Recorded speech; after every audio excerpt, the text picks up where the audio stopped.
अखण्डमण्डलाकारं व्याप्तं येन चराचरं तत्पदं दर्शितं येन तस्मै श्रीगुरवे नमः। सदाशिवसमारम्भां शङ्कराचार्यमध्यमाम् अस्मदाचार्यपर्यन्तां वन्दे गुरुपरम्पराम्। गुरुब्रह्मा गुरुर्विष्णु गुरुदेवो महेश्वरः गुरुसाक्षात् परब्रह्मा तस्मै श्रीगुरवे नमः। नित्यानन्दं परमसुखदं केवलं ज्ञानमूर्तिं विश्वातीतं गगनसदृशं तत्त्वमस्यादिलक्ष्यम् एकं नित्यं विमलमचलं सर्वधी साक्षिभूतं भावातीतं त्रिगुणरहितं सद्गुरुं तं नमामि। ॐ सहना भवतु सहनौ भुनक्तु सह वीर्यं करवावहै तेजस्विनावधीतमस्तु मा विद्विषावहै। ॐ शान्ति शान्ति शान्तिः। నిన్న మనం కళను గురించి చెప్పుకుంటున్నాం. కళ మీ అందరికీ అనుభవంలో ఉంది, కళ అందరూ అనుభవించారు. కానీ కళ ఎందుకు వస్తుందో, కళలో ఏం జరుగుతున్నదో మనకెవ్వరికీ తెలియదు. కళ ఎందుకు భగవంతుడు పెట్టాడో, ఎందుకంటే మనకు అన్ని ఇంద్రియాలు పెట్టాడు, అన్నిటికీ కూడా కొంత పని కూడా పెట్టాడు కదా, ఏ ఇంద్రియానికి ఆ పని. అట్లా కళ కూడా పెట్టాడు, కళకు కూడా ఒక పని పెట్టాడు. ఏం పని పెట్టాడో అది తెలుసుకోవాలి మనం కదా. కళకు ఏం పని అంటే కళ ద్వారా మనని ఏం తెలుసుకోమని భగవంతుడు మనకు కళలు రప్పిస్తున్నాడు. కళ రప్పిస్తే మనమేమనుకుంటామంటే నాకు మంచి జరుగుతుంది, దాన్ని బట్టి శాస్త్రాలు కూడా రాసేసారులే.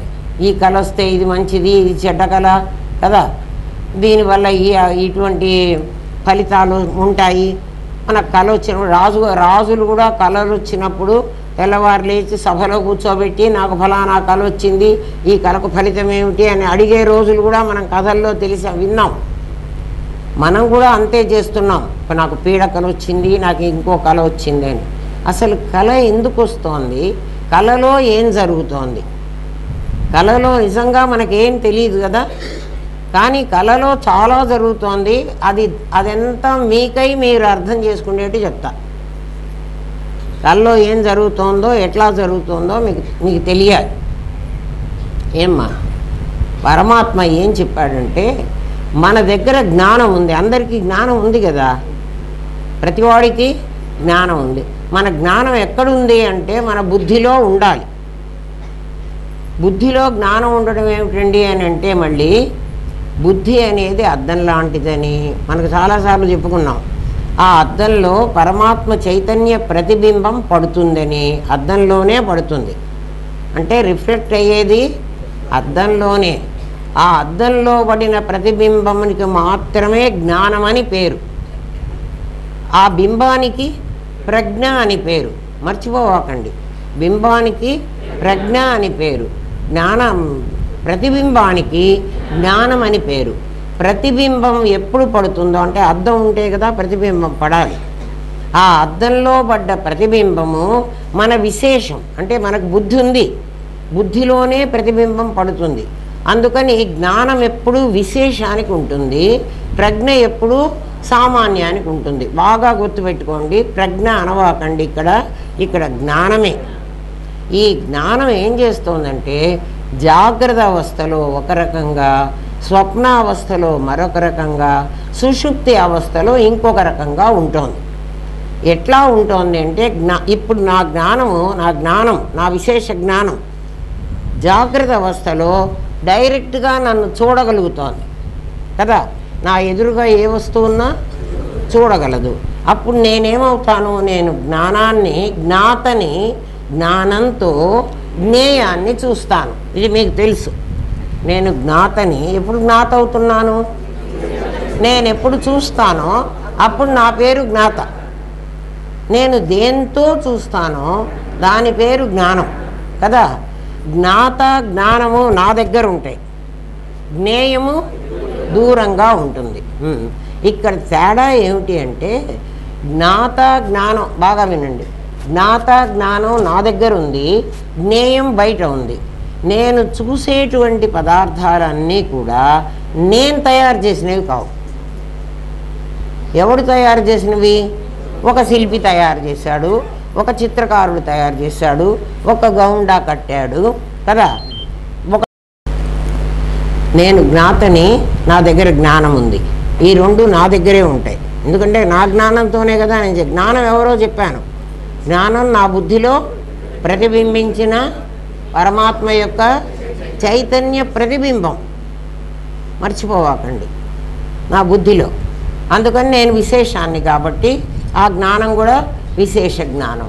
నా ఎదురుగా ఉన్న వస్తువు, నేను ఎవరిని చూస్తున్నాను అంటే ఎవరో తయారు చేసిన వస్తువునే నేను చూస్తున్నా.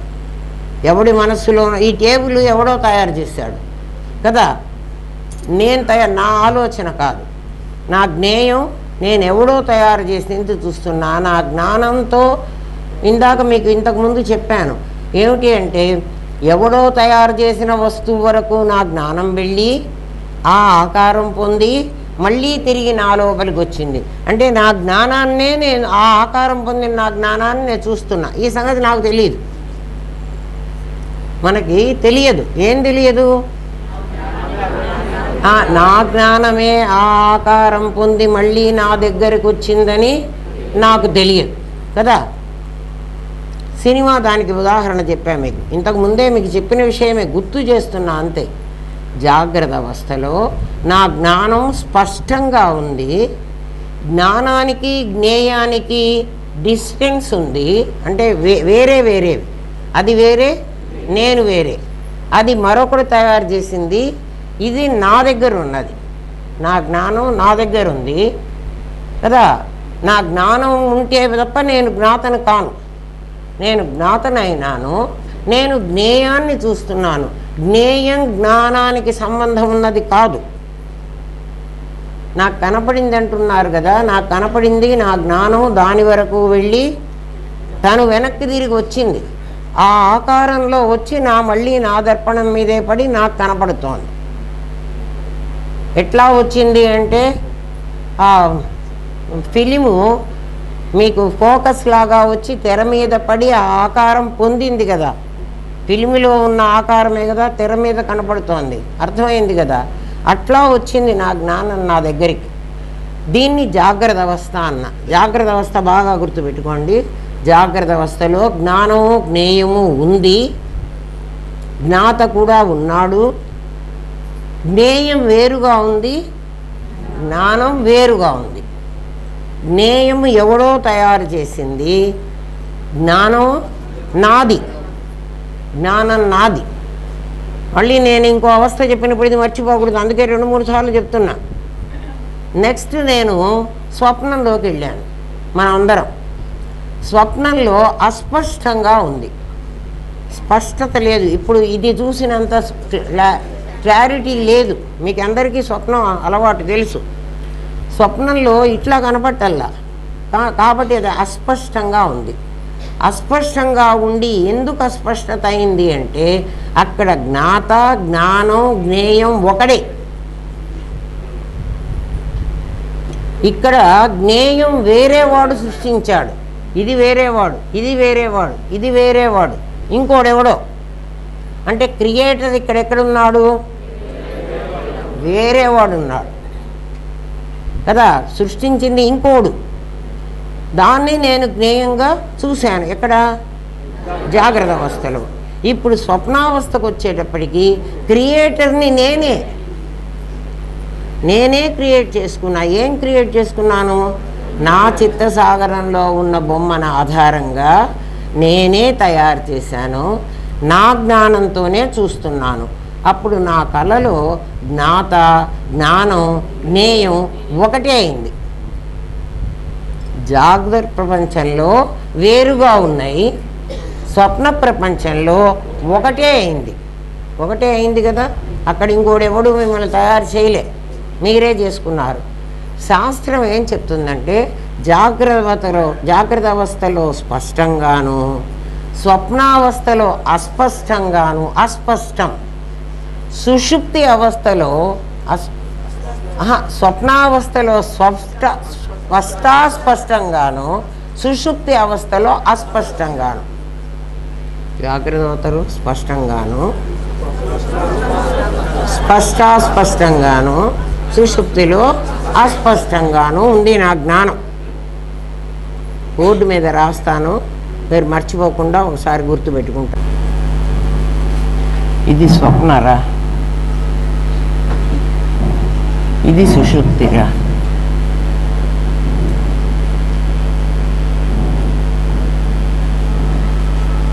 ఇక్కడ స్పష్టం,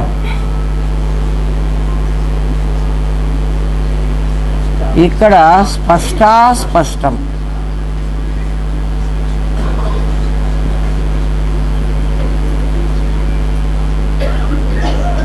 ఇక్కడ అస్పష్టం.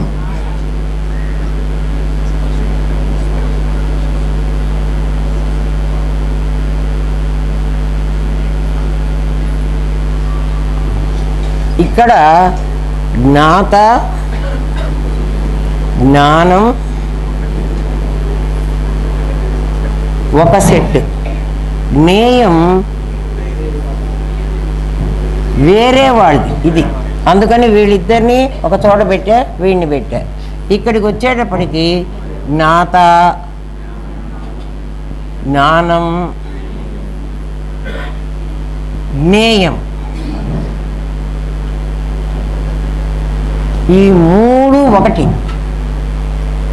ఏమ్మా ఇక్కడ జ్ఞాత, జ్ఞేయం లేదు, జ్ఞేయం చీకటి. అవునా? వీళ్ళిద్దరూ ఒకటి, వీడొక్కడు ఒకటి. వీడికి జ్ఞాత జ్ఞానం లేదు. ఎందుకు జ్ఞానం లేదంటే జ్ఞేయాన్ని చూసినప్పుడే వీడు జ్ఞాత అవుతాడు. జ్ఞేయం చూస్తేనే జ్ఞాత అవుతాడు, లేకపోతే జ్ఞాత కాడు వీడు. కాబట్టి ఇక్కడ జ్ఞానమే ఉంటుంది. ఇది మళ్ళీ ఎక్స్ప్లెయిన్ చేసినప్పుడు మీకు తెలుస్తుంది. కాసుల పేరు ఇది ఉదాహరణ. దీనికి పాలు, పెరుగు, దీనికి వేప విత్తనం, చెట్టు.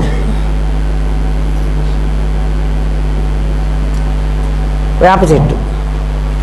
ఈ ఉదాహరణ ఇచ్చింది. శాస్త్రం ఇంతే చెప్తుంది. డీకోడ్ చేసుకుని నీ అవస్థ నువ్వు పడు. అది కదా. చూడబడేది నీ సత్తు, చూచేది నీ చిత్తు. ఎందుకంటే నువ్వే నీలో ఉన్నటువంటి ఉనికినే నువ్వు చూసే బొమ్మగా మార్చాలి కదా. ఎట్లా జరుగుతోంది అంటే, మన కళ ఎట్లా వస్తోంది అంటే, మీకు ఇంతకుముందు తెలుసు ఈ సంగతి. మన నిద్రపోగానే, పడుకోగానే నిద్ర పట్టదు. నిద్రపోయేటప్పుడు మన ఇంద్రియ జ్ఞానాన్నంతా లోపలికి లాక్కుంటుంది. ఎవరు అంటే మనస్సు.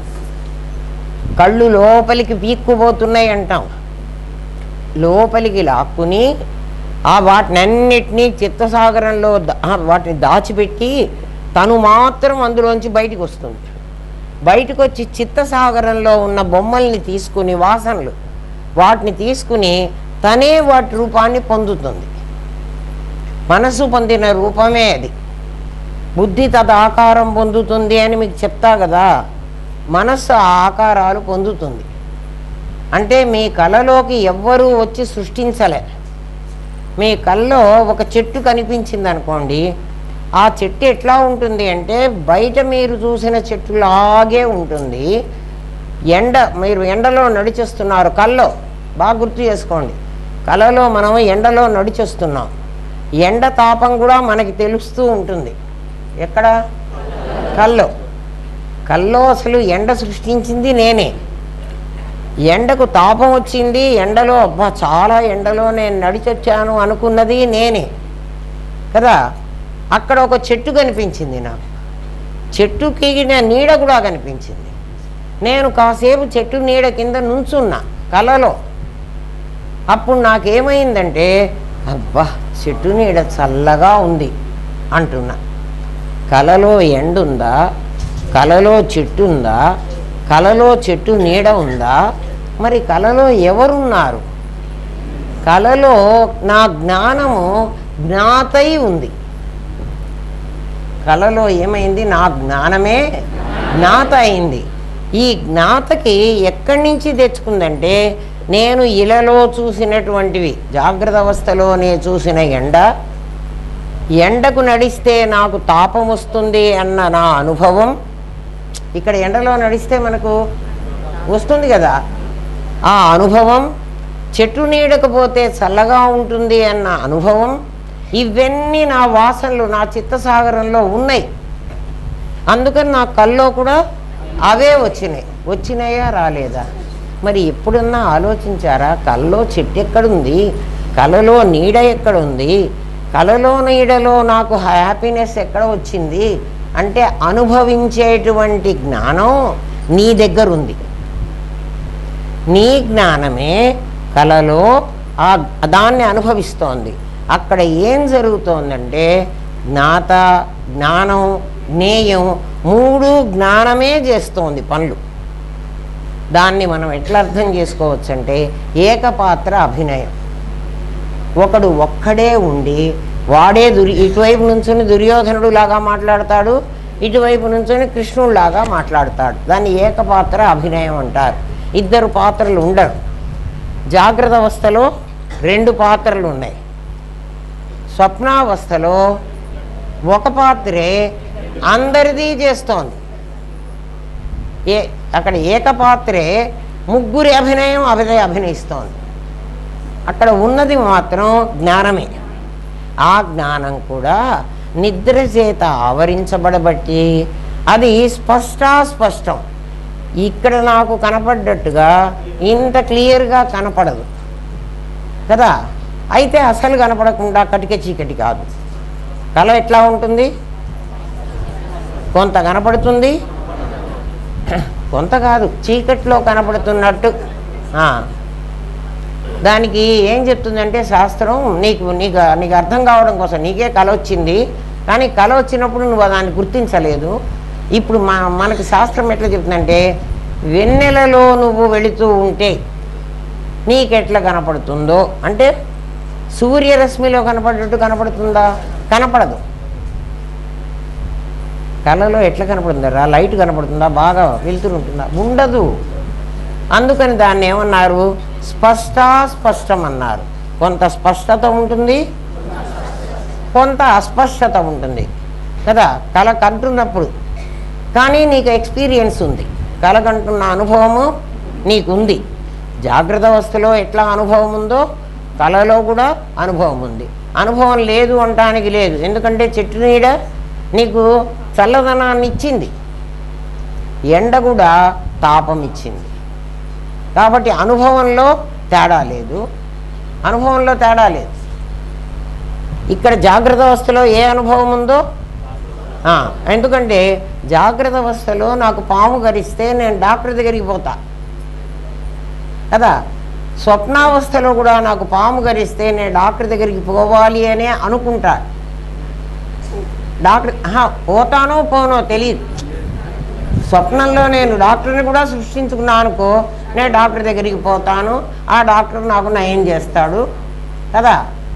లేదు నేను భయపడాలి, ఇప్పుడు భయం అనేటువంటి అనుభవం నాకు కలగాలి, అందుకని డాక్టర్ దగ్గరికి పోవడానికి నాకు డబ్బులు లేవు, నన్ను ఎవడు తీసుకుపోవడానికి వెహికల్ లేదు, ఏదో కల్లో కూడా అట్లా వస్తాయి. కళలో ఏది రాకూడదరా? ఏదైనా రావచ్చు.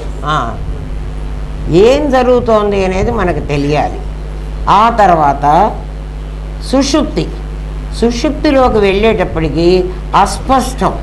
ఏమిటి అస్పష్టం? సుషుప్తిలో ఎవ్వడికి ఏం తెలియలేదు, చీకటి తప్ప, గాఢాంధకారం తప్ప. గాఢ సుషుప్తిలో స్వప్నంలో నీకు కొంత వెలుకో ఉంది. అందుకే స్పష్టం అన్నాడు. పూర్తి నిద్రపోలేదు, పూర్తి మెలకువగా లేవు. పైగా ఇక్కడ చూస్తున్న వాడిని నేను అనేటువంటి జ్ఞానం ఉంది నాకు జాగ్రత్త అవస్థలో. స్వప్నావస్థలో చూస్తున్న వాడిని నేను అన్న జ్ఞానం లేదు. నేను చూస్తున్నాను అన్న జ్ఞానం లేదు. ఏముంది మనకి? నేను సృష్టించిన మనిషిలో తాదాప్యం పొంది ఆ మనిషి చూస్తున్నాడు, ఆ మనిషే చేస్తున్నాడు, ఆ మనిషే అనుభవిస్తున్నాడు. ఎట్లా అంటే నాకు కల్లో పాము గరిచింది, లేకపోతే కల్లో చెట్టు నీడని వెళ్ళాను, అదే చెబుతాను. చెట్టు నీడకు వెళ్ళాను, నేనే నడిచి వెళ్తున్నాను, నేనే చెట్టు నీడకి వెళ్ళాను, నాకే చల్లగా అనిపించింది. నేను చెట్టు నీడకి వెళ్ళాను. నేను సృష్టించిన నేను, చూస్తున్న నేను కాదు. చూస్తున్న నేను కాదు, చూస్తున్న నేను కల కంటున్నా కదా. నా ఎదురుగా నేను సృష్టించానే ఒక నేనును, దానితో తాదాత్మ్యం చెంది, దాంతో తాదాత్మ్యం చెంది దానికి కలిగిన అనుభవాలు నాకు కలిగినట్టుగా నేను అనుకుంటున్నా. ఈ పాయింట్ బాగా అర్థమైందా? కల్లో ఏం జరిగింది? నేను ఒకడిని సృష్టించాను, ఆ సృష్టించిన వాడినే నేను చూస్తున్నాను. నేను చూస్తున్నాను అన్న సంగతి నేను మర్చిపోయినాను. బాగా వినండి, బాగా వినండి. అంటే ఇది మీకు అర్థం కావాల్సిన పాయింట్. నేను చూస్తున్నాను అన్న సంగతి నేను మర్చిపోయినాను. నేనే సృష్టించాను ఒకడిని, వాడికి అనుభవాలు కలుగుతున్నాయి. నిజంగా కలుగుతున్నది వాడికి కాదు, నాకే. కానీ నేనేమనుకుంటున్నాను, వాడిని సృష్టించి, వాడు కదా చెట్టు నీడన, వాడు ఎండలో నడిచెళ్ళాడు, వాడికి తాపం పుట్టింది, వాడు చెట్టు నీడన్నాడు, అక్కడ నేను అనుభవిస్తున్నాను అనుకుంటున్నా. నేను కల్లో ఎండలో నడిచిపోతున్నాను, నాకు చాలా వేడిగా అనిపించింది, ఇంతలో నాకు అక్కడ ఒక చెట్టు కనిపించింది, ఆ చెట్టు కిందికి నేను వెళ్ళి నుంచోగానే నాకు చల్లగా హాయిగా అనిపించింది. ఇది ఎవడంటున్నాడు అంటే కల కంటున్నవాడు అంటున్నాడు, కానీ వాడికి జరుగుతోందని వాడు అనుకుంటున్నాడు. అవునా? అదే పాయింట్ని, ఆ ప్రిన్సిపుల్ని ఇక్కడ అప్లై చేసుకోండి. మీరు ఆ ప్రిన్సిపుల్ని ఇక్కడ జాగ్రత్త అవస్థలో అప్లై చేయండి. కళ మీకు అందుకు పెట్టాడు దేవుడు. ఏమని చెప్తున్నాడంటే, కళలో కళని చూస్తున్నవాడివి నువ్వురా, కళ అనుభవిస్తున్నవాడివి నువ్వు కాదు, నువ్వు సృష్టించినవాడు. ఇక్కడ కూడా ఈ జాగ్రత్త అవస్థ అని నువ్వు చూస్తున్నవాడివి నీవురా, అంటే నేను అంటున్నావే ఆ నేనురా. నువ్వు సృష్టించిన వాడు నాదిరా, నువ్వు సృష్టించావు ఒక నాదిగాండి. ఇప్పుడు అనుభవిస్తున్నవాడు నాది, కానీ అనుభవిస్తున్నవాడు నిజంగా నేను, కానీ వాడు అనుకుంటున్నది నాది. ఇప్పుడు మీరు అప్లై చేసుకోండి. మీకు అనుభవం ఉందా లేదా?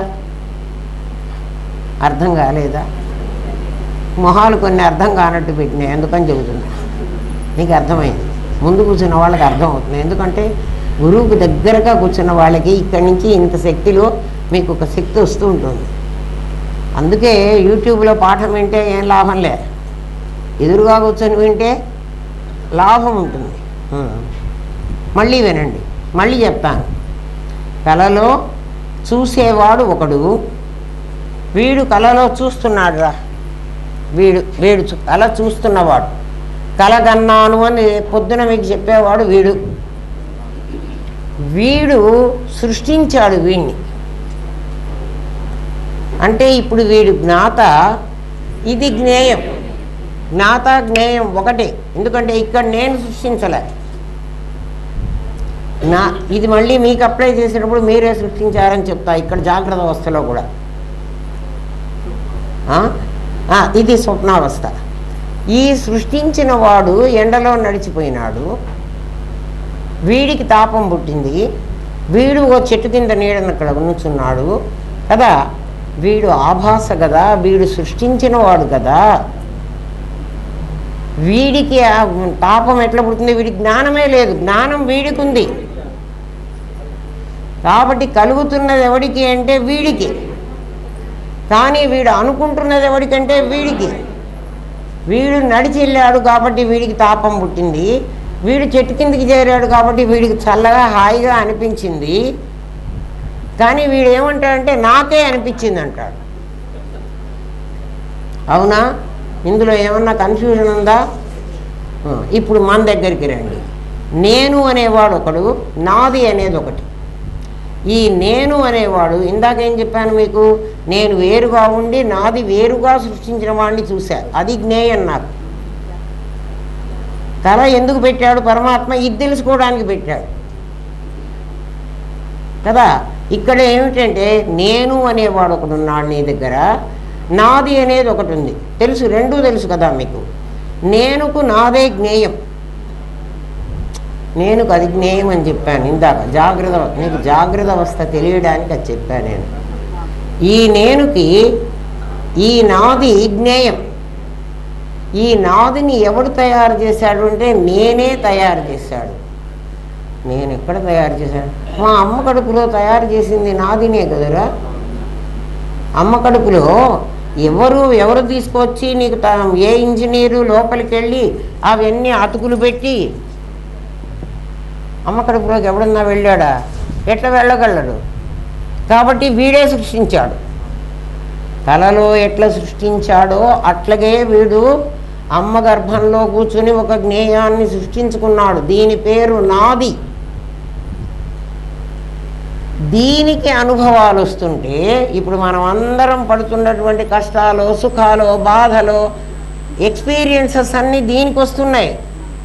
కానీ ఇది జడం, ఇదే ఉండబట్టే అనుభవిస్తోంది. అప్లై చేసుకోండి, కళని ఇక్కడ లాక్కురండి. ఎవడైనా ఇన్ని సంవత్సరాలు కలగన్నారు, ఈ ఆలోచన వచ్చిందా? వీడికి వస్తుంటే వీడికి వచ్చిందని చెప్తున్నాడు కదా. ఇప్పుడు నువ్వేం చెబుతున్నావు? నాదికి వచ్చినటువంటి ఎక్స్పీరియన్సెస్ ఇప్పుడు నాకున్నాయి, నాదికి కదా బాధ వచ్చింది. నేను నాకు వచ్చిందని చెప్తోంది.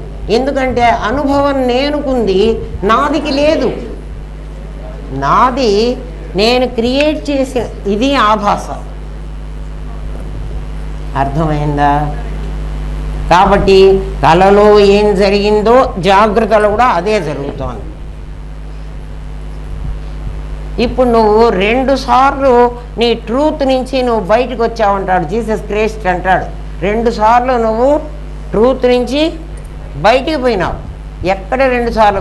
ఒకసారి నేను నాదిని తయారు చేస్తే అక్కడ నేను నాది నాకు తెలియకుండా నేనులోకే వెళ్ళిపోయినా. కష్టం నాది అంటున్నాను, తాదాత్మ్యం పొందాను. అర్థమవుతోందా అమ్మా? ఇంకేమనుకుంటున్నాను, అసలు ఇదంతా నేను, అది నాది అంటున్నా. ఇదంతా నేను. ఎందుకంటే ఈ నేనుకు ఇది నాది కదా. మనం ఇప్పుడు ఏం చేసాం? దీనికి ఉన్న అనుభవాన్ని దీని మీద వేసి ఇది తాదాత్మ్యం. తాదాత్మ్యం అంటే ఇది. కళ్ళు నువ్వు వేస్తున్నావు, ఇక్కడ కూడా వేస్తున్నావు. నువ్వు ఇక్కడ కూడా చేస్తున్న పని అదే. అవునా కాదా? ఇప్పుడు అర్థమైందా? కళ ఎందుకు పెట్టాడు భగవంతుడు? ఇది తెలుసుకోరా.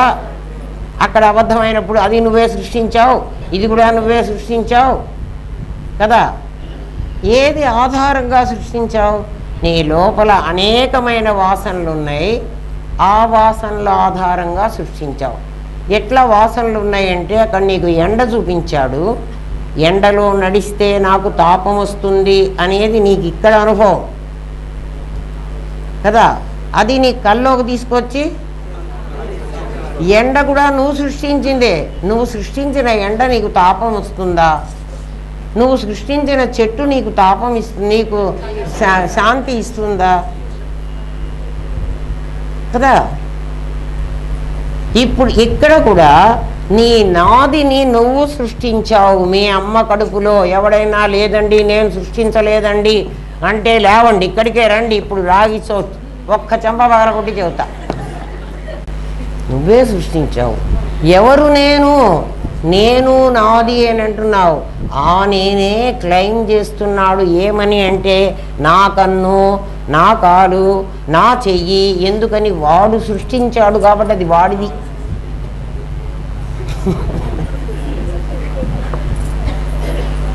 సృష్టించిన వాడెవడు? వాడు. ఎవడు సృష్టించాడో వాడి.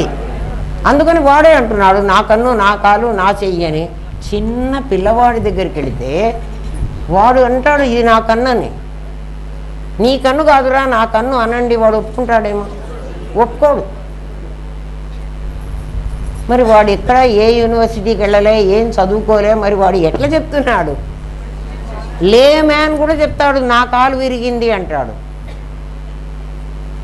వాడిది నాది అని ఎందుకు క్లెయిమ్ చేస్తున్నాడు? ఆలోచించండి. వాడే సృష్టించాడు కదా. ఇప్పుడు నువ్వేమంటున్నావు? దేవుడు సృష్టించాడు అంటున్నావు. నా కష్టాలన్నీ నాకు ఎవడో రాశాడు నా నెత్తి మీద, అవన్నీ నేను అనుభవిస్తున్నాను. నీ కలలో ఎండకు వేడి కావాలని, చెట్టుకు చలవ ఇవ్వాలని నువ్వు సృష్టించావా? ఎవడో సృష్టించాడా? మరి ఇక్కడ కూడా నీ కష్టాలు నీ సుఖాలు నువ్వు సృష్టించున్నావేరా కదా. అందువల్ల నీకు కష్టమో సుఖమో వస్తున్నాయి. నిజంగా ఆలోచించు. ఇది నీ జాగ్రత్త అవస్థ.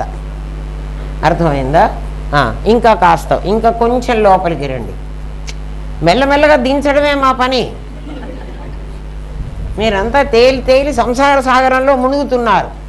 అందులో మునగనీయకుండా లాక్కొచ్చి ఇందులో దుంపుతాం. బ్రహ్మానంద సాగరంలో ముంచుతాం. ఇక్కడ దుఃఖాలు సుఖ ఏమి బాధలు లేవు. ఏం బాధలు లేవు అంటే మీరు చెప్పేటువంటి ద్వంద్వాలు మా దగ్గర లేవు. మీకు ద్వంద్వాలు ఏమున్నాయి? మీకు చావు పుట్టుకలు ఉన్నాయి, ఆకలి దప్పులు ఉన్నాయి, సంకల్ప వికల్పాలు ఉన్నాయి, అహంకారం, కర్తృత్వ భోక్తృత్వాలు ఉన్నాయి, సుఖ దుఃఖాలు ఉన్నాయి. ముఖ్యంగా సర్వధర్మాన్ పరిత్యజ్య. పీకేరా. ఎట్లా పీకేస్తావురా? భగవంతుడు సృష్టించాడంటే నీకు కర్మ వెంటబడుతుంది.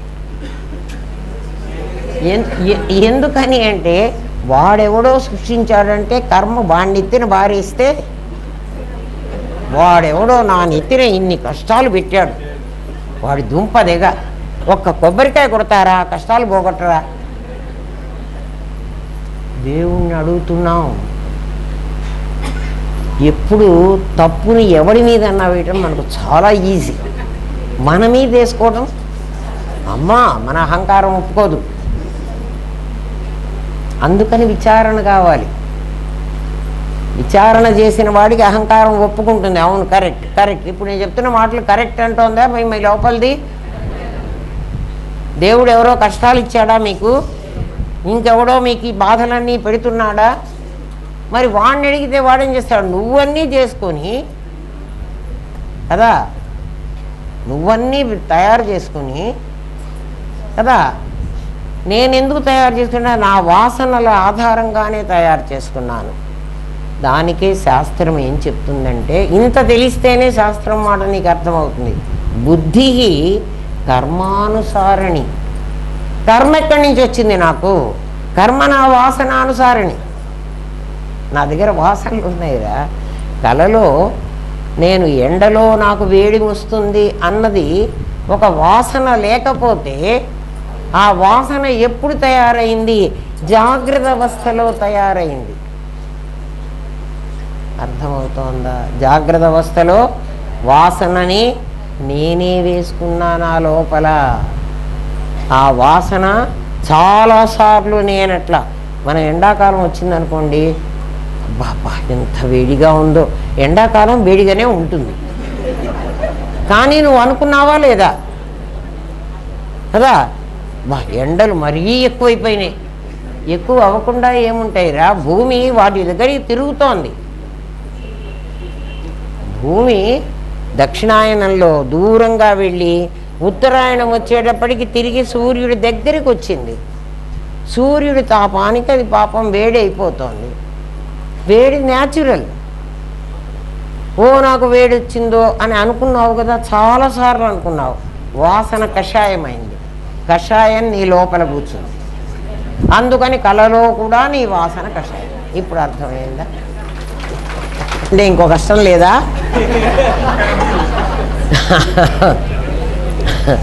చాలా కష్టం ఉంది. తర్వాత వాడు ఏం చెప్తాడంటే, ఆ డాక్టర్ దగ్గరికి పోతే, నువ్వు అస్సలు సూర్య స్పర్శ లేకుండా ఏసీల్లోనే బతికావురా, అందుకని నీకు ఈ స్కిన్ డిసీజ్ అన్నీ వచ్చినాయి, విటమిన్ డి లోపం. ఎందుకు నీకు విటమిన్ డి లోపం ఉంది? పొలంలో పనిచేసేవాడికి లేదు కదా, నీకే ఎందుకు వచ్చింది? నువ్వు ఇంకా వాడికంటే మంచి తిండి మింగుతున్నావు కదా కదా. అక్కడుండే కష్టాలు అక్కడ ఉన్నాయి. నువ్వు ఏదైనా మ్యాన్మేడ్ ఏం చేసినా కూడా అవన్నీ నీకు బాధాకరంగానే ఉంటాయి కదా. నేచర్లో ఉన్నది నీకు బాధాకరం ఉండదు. మరి మనకు పాఠం కావాలి, ఇంకా చాలా ఉంది కళ గురించి. అందుకనే నిన్ననే చాలా ఉంది చెప్పాలి అనుకున్నా. అసలు భోజనం అయిన తర్వాత కనుక ఇంకో గ్లాస్ పెట్టుకుంటే ఇంకా కొంత చెప్పేదాన్ని. వినండి, కళ వల్ల నువ్వేం నేర్చుకోవాలి? నేనే తయారు చేశాను, నాదే ఇది కదా. నా నాదికి నా వాసన ఆధారంగా నేను కష్టాలు సుఖాలు ఇచ్చాను కదా. అనుభవం ఎవరికి ఉంది? నేనుకుంది. అనుభవం దీనికే ఉండాలి. ఇది మళ్ళీ మీరు ప్రజ్ఞ అనుకోవాకండి. అమ్మో, మొట్టమొదటి చెప్పా మీకు. ఇది ఎవరు అంటే, నా బుద్ధి దర్పణంలో పడ్డటువంటి ప్రతిబింబ చైతన్యం. నీ ప్రతిబింబానికే ఇంకొక దాన్ని సృష్టించగల శక్తి ఉంటే, దేవుడు సృష్టించాడంటావేమిటి కదా. నువ్వే ఇంకో దాన్ని సృష్టించి ఆడుకుంటున్నావు. కళ్ళు ఆడుకున్నావా లేదా? ముగ్గురు నువ్వేనా, ఇంకో ఎవడన్నా ఉన్నాడా? ఇదే అద్వైతం. ఇంకోడెవ్వడు లేడు, ఉన్నది నువ్వే. నువ్వేమంటావంటే, నువ్వే ఆభాసను సృష్టించి ఆడుకుంటూ, వాడు ఏకహ అనేకో అహమస్మి అని మమ్మల్ని అందరినీ ఎందుకు సృష్టించాడు దేవుడు? ఆ దేవుడికి పిచ్చి రోగమా? మమ్మల్ని అందరినీ ఎందుకు సృష్టించాడు? మమ్మల్ని అందరినీ కష్టాలు ఎందుకు పెట్టాడు? వాడు కష్టపెడుతున్నాడా? నేను వాడేమంటాడో తెలుసునా? ఒరే, నేను కూడా మీలాగా, మీరు మీ కళలో వాడిని ఎట్లా సృష్టించారో నేను కూడా మీ అందరినీ అట్లాగే సృష్టించానురా కదా. వాడంటాడు,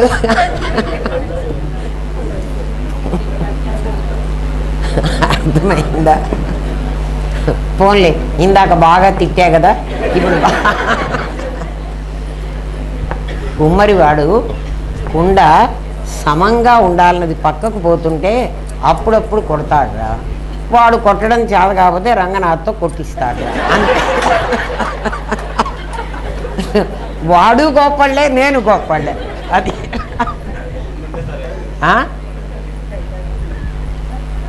కదా. పాపం చిన్న మొహాలు పెట్టి కూర్చున్నారు అందరూ, తప్పు చేశారు కదా.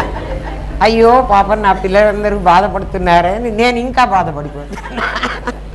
సరే, ఇప్పుడు జాగ్రత్త స్వప్న రెండు అయిపోయినాయి.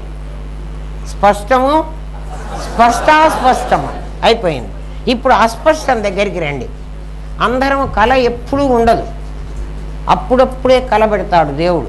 మొత్తం నీకు 24 గంటల టైంలో 8 గంటలు నువ్వు నిద్రపోతే రోజు కూడా పెట్టడు.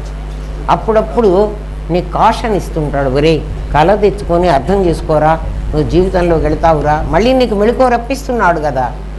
కానీ కళకు అంటున్నాం, కానీ ఎందుకు అంటున్నామో తెలియదు, కళ ఎలా వస్తోందో తెలియదు, కళ ఏం ఇండికేట్ చేస్తోందో తెలియదు. మనం ఏమనుకుంటామంటే, నా కళ నాకు ఏదో దుస్వప్నం వచ్చిందండి, చెడ్డ కళ వచ్చిందండి. ఏమవుతుందిరా, ఒరే నాకు ఇవాళ చాలా చెడ్డ కళ వచ్చింది. ఆ కళకి ఇంకే ఫలితం ఇంత రాస్తారు లిస్ట్. అవేం జరగవు. ఎందుకంటే కళే కళ్ళ, కళ్ళలో ఇంకా ఏమో జరుగుతుంది? ఏం జరగదు. అబద్ధంలో జరిగేది ఏమిటి? మనం ఏదైనా మాట్లాడి ఏం లేదే ఒట్టిది అని చెప్తామే, అది నీకు అర్థం కావాలి. ఇదంతా ఒక ఆటరా అని. కళ కూడా ఒక ఆటే. నేను ఒక నాదిని సృష్టించుకుని కాసేపు ఆడుకుని, అంటే మనస్సే కదా సృష్టించింది, మళ్ళీ లోపల తెచ్చి పడేస్తుంది. ఇక్కడ గాఢ సుషుప్తి, ఈ 3 అవస్థలు. వీడికి జాగ్రత్త, వీడి స్వప్నం, వీడు సుషుప్తి, ఇట్లనే వెళ్ళాలి. లేదా మళ్ళీ ఇటు వస్తాడు. కళ వచ్చిన తర్వాత మెళకువన్నా వస్తుంది, కళ వచ్చాక నిద్ర అన్నా వస్తుంది, గాఢ నిద్ర కదా. కాబట్టి మనం సుషుప్తిలోకి వెళ్ళాం. సుషుప్తిలో అస్పష్టం, ఏది స్పష్టత లేదు. కానీ నిద్ర లేచిన వాడిని, నిద్రలో అంతా చీకటే, జ్ఞేయం లేదు, ప్రపంచం లేదు. జాగ్రత్త ప్రపంచం ఉంది, స్వప్న ప్రపంచం ఉంది, సుషుప్తి ప్రపంచం లేదు. నువ్వు ప్రపంచంలో, ఆ ప్రపంచంలోకి వెళ్ళావు, నువ్వు ఇంకో ప్రపంచంలోకి వెళ్ళావు. అక్కడ జ్ఞాత ఉన్నాడు. అంటే ఈ జ్ఞానం పోవడానికి లేదు, ఇది కంటిన్యూ అవుతుండాలి. జ్ఞానం అది పోతే నువ్వు చచ్చిపోతావు కదా. ఎందుకంటే విశేష జ్ఞానం కదా నీది. నువ్వు సామాన్య జ్ఞానంలోకి వెళ్తే చావు, విశేష జ్ఞానంలో ఉన్నావు నువ్వు. అందుకని నీ జ్ఞానం ఉంది. నా జ్ఞానం ఉందని మీరెట్లా చెప్తారండి, నాకేం తెలియలేదు అంటే దీని గురించి జ్ఞానం లేదు, ఇది నువ్వు సృష్టించినది, దీని జ్ఞానం లేదు. అంటే నువ్వు శరీరం పొర్లుతున్నా, రక్తం ప్రవహిస్తున్నా, లేకపోతే గుండె కొట్టుకుంటున్నా, మూత్రపిండాలు పనిచేస్తున్నా నీకేం తెలియటలే. అందుకని దీన్ని ఏమన్నావు, అస్పష్టం అన్నాం. అయితే జ్ఞానం ఉంది అని నాకు ఎట్లా తెలుస్తుంది అండి అంటే, నిద్ర లేచిన తర్వాత నేను హాయిగా నిద్రపోయినాను రా, హాయిని అనుభవిస్తున్నావు. ఇక్కడ ఎట్లా అనుభవించావో అక్కడ ఎట్లా అనుభవించావో అనుభవం ఉంది, అందుకని నిన్ను జ్ఞాత అనాలి. చూడండి, జ్ఞాత జ్ఞానం ఏముంది, వాడికి అనుభవం ఉంది. ఎవరికి అనుభవం లేదా? నిద్ర లేచిన తర్వాత మీకు హాయి అన్న ఎక్స్పీరియన్స్ రాలేదా? వచ్చింది. ఆ హాయిని ఎవడు అనుభవిస్తున్నాడు? వాడికి హాయి ఎందుకుంది? మళ్ళీ ప్రశ్న. ఏదైనా ఎండ చూస్తే తాపం ఉంది, చెట్టు చూస్తే చలి హాయిగా అనిపించింది, మరి ఇక్కడ ఏమీ చూడలేవాడు, అయినా హాయిగా ఉన్నాడు. ఎందుకు హాయిగా ఉన్నాడంటే జాగ్రత్త అవస్థలో నీ ఇంద్రియాలు బాహ్య ప్రపంచంలోకి వెళ్ళి అన్నిటినీ మూట కట్టుకొని వస్తున్నాయి, చెత్త చెదారాన్ని లాక్కొస్తున్నాయి. జాగ్రత్త అవస్థలో ఆ చెత్త చెదారాన్నంతా లోపలికి వచ్చిన తర్వాత ఒక దృశ్యం చూసింది, అది కావాలంది. ఒక టేస్ట్ చూసింది, వాడికి ఏదో తినే రుచిది, అది తినాలి అంది. అట్లా ప్రతి ఒక్కటి నువ్వు బయట నుంచి జ్ఞానేంద్రియాలు లోపలికి లాక్కొస్తే నీ లోపల ఉన్నటువంటి ఆ జ్ఞానం ఏం చేస్తుందంటే అవి కావాలి అని అడగమంటుంది. ఎందుకంటే రుచి తెలిసింది దానికి. కర్మేంద్రియాలని పంపిస్తుంది. పంపించినప్పుడు ఇవి పోయి దాన్ని తీసుకొస్తున్నాయి. ఈ జ్ఞానేంద్రియాలు కర్మేంద్రియాలు తీసుకురావడం, దాన్ని మనస్సు అనుభవించటం జాగ్రత్త అవస్థలో ఉంది, స్వప్నావస్థలో కూడా ఉంది. ఎందుకంటే సూక్ష్మేంద్రియాలు ఉన్నాయి. ఇది వినండి, మీకు ఇంకొక పాయింట్ చెప్తాను దీని గురించి. అన్నీ ఒకటి తెలిస్తే ఏకం విజ్ఞానేన సర్వం విజ్ఞాతం భవతి. స్వప్నావస్థలో కూడా స్వప్న ఇంద్రియాలు ఉన్నాయి. ఎందుకంటే నువ్వు సృష్టించిన మనిషి కళ్ళు ముక్కులు కాళ్ళు చెవులు ఉన్నాయి. సుషుప్తిలో కళ్ళు ముక్కులు లేవు, ఇంద్రియాలు లేవు, జ్ఞానేంద్రియాలు లేవు, కర్మేంద్రియాలు లేవు, మనస్సు కూడా లేదు. జ్ఞానం ఉంది, మనస్సు వేరు, జ్ఞానం వేరు. జ్ఞానం ఉంది. అందుకని ఈ ఇంద్రియాలు తీసుకొచ్చినటువంటి అలజడి నీకుండి ఇక్కడ నీకు బాధ ఉంది. ఇప్పుడు నిన్నేం తెలుసుకోమంటున్నాడంటే, ఒరే ఈ ఇంద్రియాలు కర్మేంద్రియాలు జ్ఞానేంద్రియాలు నిన్ను బాధిస్తున్నాయి మనస్సుతో సహా. గాఢ సుషుప్తిలో ఇవేం పనిచేయటం లేదు కాబట్టి నీకు బాధ లేదురా. ఈ ప్రపంచంలో నీ బాధలన్నిటికీ కారణం నీ ఇంద్రియాలే. నీ ఇంద్రియాలు నువ్వే సృష్టించావు కదా, నీ ఇంద్రియాలు నువ్వే సృష్టించావు. చూడు, ఒక పిల్లవాడు కాలేజీకి పోతూ కాలేజీకి పోకుండా అక్కడ ఒక అమ్మాయిని చూశాడు. వాడు కాలేజీకి చదువుకోవడానికి పోరా అంటే వాడు అమ్మాయిని చుట్టం అనవసరం కదా. కళ్ళు అమ్మాయిని చూసినాయి. వెంటనే ఆ అమ్మాయి, ఎందుకంటే 16 ఏళ్ల వయసులో 20 ఏళ్ల వయసులో ఎవరైనా చాలా అందంగా కనపడతారు, అందులో వాడి కళ్ళకి ఇంకా అందంగా కనపడతారు. ఎందుకంటే వాడి వయసు అలాంటిది, వాడి ఇంద్రియాలు అలాంటివి. వాడేమి రామనాథం గారి దగ్గరికి వెళ్ళి ఇంద్రియాలను గురించి చదువుకోలే. ఎప్పుడైతే వాడి జ్ఞానేంద్రియాలు ఆ అమ్మాయి దగ్గరికి వెళ్ళి, అది జ్ఞేయం, దాని తాలూకు సౌందర్యాన్ని వీడి లోపలికి తెచ్చినాయో, వెంటనే వీడి కర్మేంద్రియాలు ఆ సౌందర్యాన్ని నువ్వు అనుభవించు, ఆ మిరపకాయ బజ్జీలు నువ్వు తిను. గుడికి పోయేవాడిని ఏం చేసింది?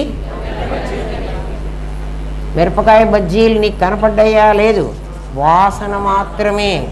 వాసన చూడంగానే నీకు మిరపకాయ బజ్జీలు ఎట్లా దాని దగ్గరికి లాక్కొచ్చినాయో, ఈ కళ్ళు ఆ పిల్ల సౌందర్యాన్ని చూసేటప్పటికీ నీ కర్మేంద్రియాలకు పని మొదలైంది. ఏమైనా సరే దాన్ని పొందాలి. చేత కాకపోతే యాసిడ్ అన్నా పోసి దాన్ని చంపో లేక రేప్ చేసో చేస్తున్నారు కదా.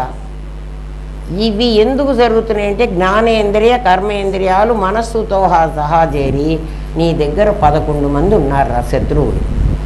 నువ్వు వాళ్ళు శత్రువులుగా భావించటంలే, ఎందుకంటే నువ్వు సృష్టించిన వాళ్ళు కదా, నువ్వు తయారు చేసిన వాళ్ళు, నీకు చాలా ఇష్టమైన వాళ్ళు. నీకు సుషుప్తిలో ఎందుకురా హాయి ఉంది? ఇవేవి పనిచేయటంలే, ఇవేవి పనిచేయటంలే. కానీ నువ్వు ఉన్నావని నాకు ఎట్లా తెలుసు అంటే హాయిని అనుభవించా కదా. హాయి లేకపోతే ఎవరు నిద్రలోకి పోడు. హాయిని అనుభవిస్తున్నప్పుడు నాకు తెలియలేదు అండి. నీకు తెలిసినా తెలియకపోయినా నువ్వు బయటకు వచ్చాకన్నా నువ్వు హాయిగా ఉందని చెబుతున్నావు అంటే అప్పుడు ఉండబట్టే చెబుతున్నావు. అప్పుడు లేకపోతే ఎట్లా చెబుతావురా కదా. నేను నిద్రే పట్టలేదు తెల్లవార్లు, నేను చాలా బాధపడ్డానని మళ్ళీ లేచి చెబుతున్నావు కదా. నిద్ర పడితే హాయిగా ఉందని చెబుతున్నావు కదా. కాబట్టి నీ జ్ఞానం ఉంది, నీ జ్ఞానం ఉండి నువ్వు హాయిని అనుభవించావు. మరి ఏం లేదు, ఎందుకు నీకు హాయి కలిగింది? నీ ఇంద్రియాలు లేవు. లేవంటే లేవా, పని చెయ్యలే కదా. ఇప్పుడు నీకు ఒక స్పష్టత, ఒక స్పష్టాస్పష్టత, ఒక అస్పష్టత అనే 3 స్థితులు తెలిసినాయి. ఈ 3 స్థితులకు అవతల వీడొకడు ఉన్నాడు.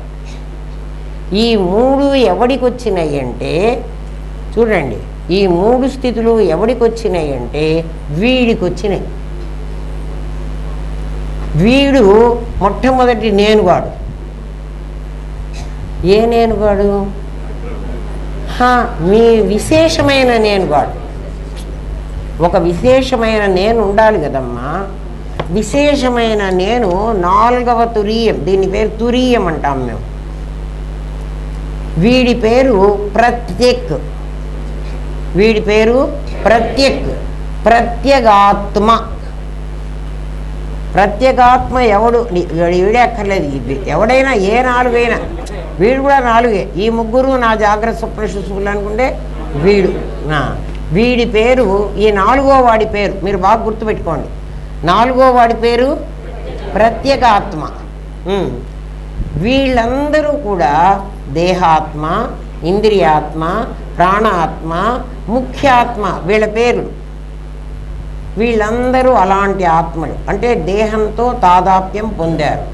వీళ్ళకి మాత్రమే జాగ్రత్త స్వప్న సుషుప్తులు అనే అవస్థలు ఉన్నాయి. వీడికి అవస్థ లేదు. ఎందుకండి వీడికి అవస్థ లేదంటే వీళ్ళ అన్ని అవస్థల్లో వీడు ఉండాలి. అన్ని అవస్థలలో వీడు ఉండకపోతే వీడిని ఎట్లా తయారు చేస్తాడు కదా. వీడెవడు వీడెవడు మళ్ళీ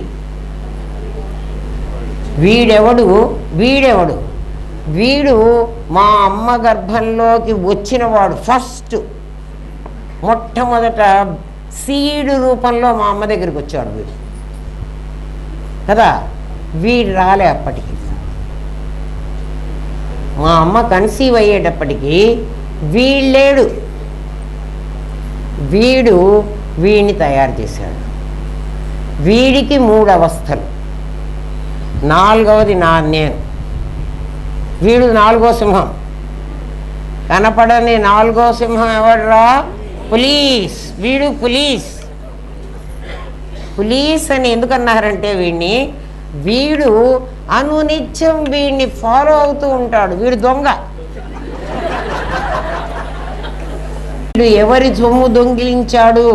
వీడు జడమైన వాడై వీడి సొమ్ము దొంగిలించి మూడు పరుతూ కదా వీడి సొమ్ము తిని వీడు ఎంజాయ్ చేస్తున్నాను అనుకుంటున్నాడు. చెప్పండిరా, నిజమా కాదా? కాబట్టి అవస్థలు ఎవరికి ఉన్నాయి? అవస్థాత్రయ సాక్షి వీడు. అవస్థలు వీడికి ఉన్నాయి. వీడు అవస్థాత్రయ సాక్షి. బాగా గుర్తుపెట్టుకోండి. వీడికి ఇంద్రియాలు లేవు, వీడికి ఏమీ లేవు. వీడు తయారు చేయగలడు. వీడే తయారు చేశాడు. ఇందాక మీకు ఒక పాయింట్ చెప్పానే, గుర్తుండి తెచ్చుకోండిరా అని.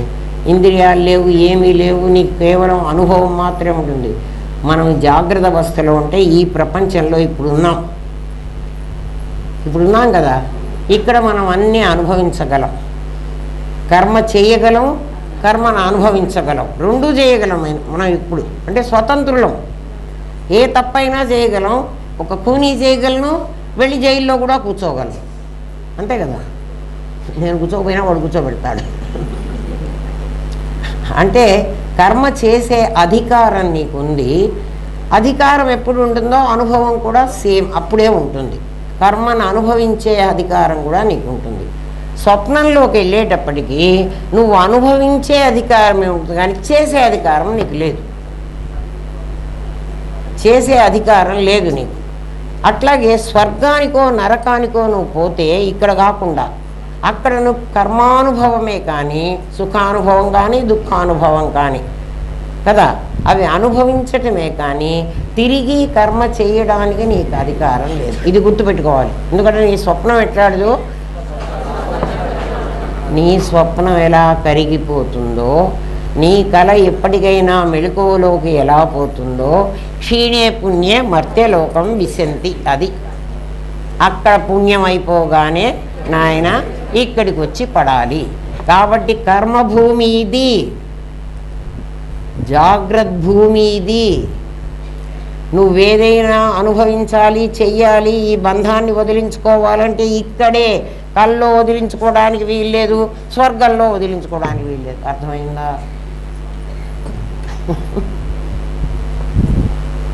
స్వర్గం నుంచి మళ్ళీ క్షీణే పుణ్యే మర్త్యలోకం విశంతి.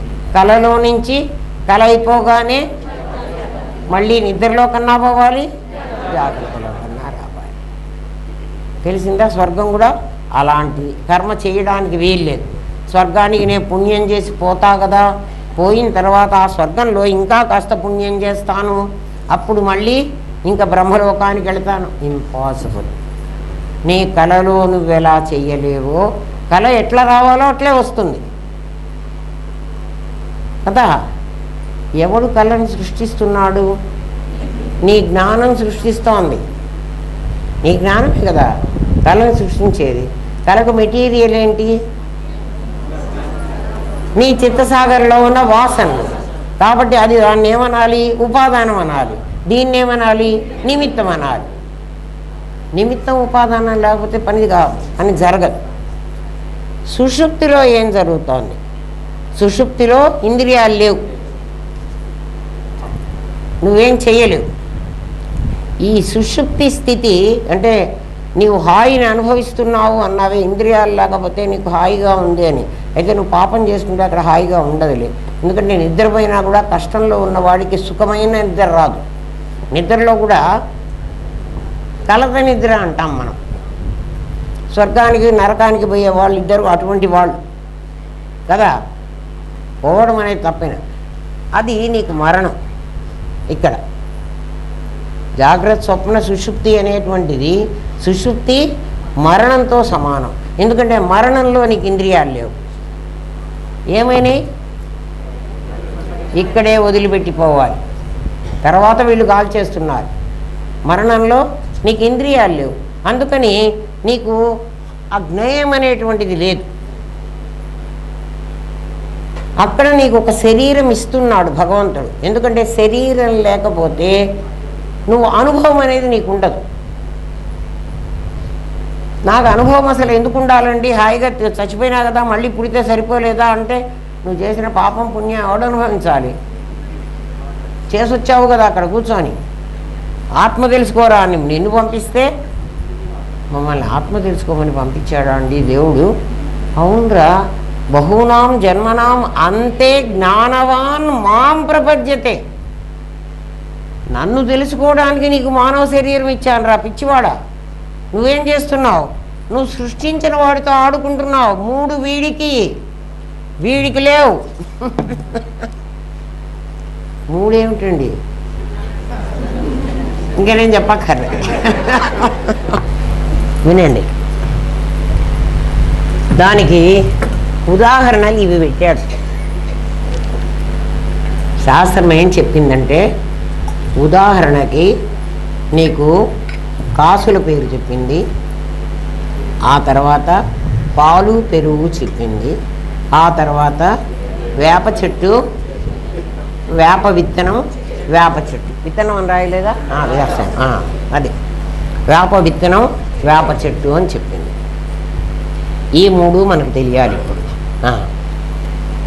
దీన్ని కారణమని, దీన్ని కార్యము అని పెట్టుకున్నాం మనం. కార్యకారణ ప్రక్రియ అని చెప్పాను మీకు. సంప్రదాయం అంటే ట్రెడిషనల్ వేలో టీచ్ చేయటం అంటే ఇది. ట్రెడిషనల్ తెలియకుండా నువ్వు ఊరికే నేను అద్వైతం చెప్తాను అంటే పిచ్చి అద్వైతం అవుతుంది. అది ఎవ్వడు వినవాకండి. నిన్న కూడా నేను అందుకే చెప్పాను, అది అద్వైతం కాదు. శాస్త్ర పద్ధతిలో వాళ్ళకి సంప్రదాయేశ్వరి అమ్మవారు సంప్రదాయాన్ని ఒక్క మాత్రం కొంచెం ఒరిగితే కూడా ఒప్పుకోదు అంటే ఏమవుతుందంటే బండి డీరైల్ అవుతుంది. రైలు ఒక్క పాయింట్, ఆ 2 వీల్స్ ఆ పట్టాల మీద కాకుండా ఒక్క రవ్వ పక్కకు వచ్చిందనుకోండి, బండి పడిపోతే ఎంతమందో పోతారు. ఫ్లైట్ నడిపేవాడు ఒక్క డిగ్రీ కూడా కాదు, డిగ్రీ కంటే చాలా తక్కువ పక్కకు తీసుకున్నాడంటే ఏ ఊళ్ళోనో పోయి దిగుతాడు. అక్కడ దిగనియ్యరు, వాడి వేలోనే వాడిని వెళ్ళమంటారు, కానీ ఎక్కడంటే అక్కడ దిగుతానంటే దిగనియ్యరు. అమ్మవారు కూడా అంతే. కరెక్ట్గా సంప్రదాయం ప్రకారం నువ్వు వెళితే, సంప్రదాయం నాకు ఎట్లా రావాలండి, సంప్రదాయమైన గురువు దగ్గర చదువుకుంటే సంప్రదాయం వస్తుంది, లేకపోతే రాదు. వాడు చెప్పింది నేను నమ్మమంటాడు. సంప్రదాయం ఉన్నవాడు ఏమంటాడు, వాడు చెప్పింది నువ్వు అర్థం చేసుకుని ఆ వేలోకి నువ్వు రారా అంటాడు. అవునా కాదా? కార్యము కారణము. కార్యం అనేది ఇది కారణం, ఇది కారణం, ఇది కార్యం. ఇక్కడ కారణం బంగారం, కార్యం కాసుల పేరు కదా. జాగ్రత్త అవస్థలో కార్యకారణాలు 2 నీకు కనపడుతూ ఉంటాయి. ఇక్కడ కార్యం ఎవరు, కారణం ఎవరు అంటే కారణము నేను, కార్యము నాది. ఇందాక నేను అది ఇది అని చెప్పాను, తర్వాత మీ దగ్గరికే తెచ్చా కదా, మీరే కదా, మనమే. ఇది కారణం, ఇది కార్యం. కార్యం కాజ్ అండ్ ఎఫెక్ట్ అంటాం. కార్యం రావాలంటే కారణం ఉండి తీరాలి.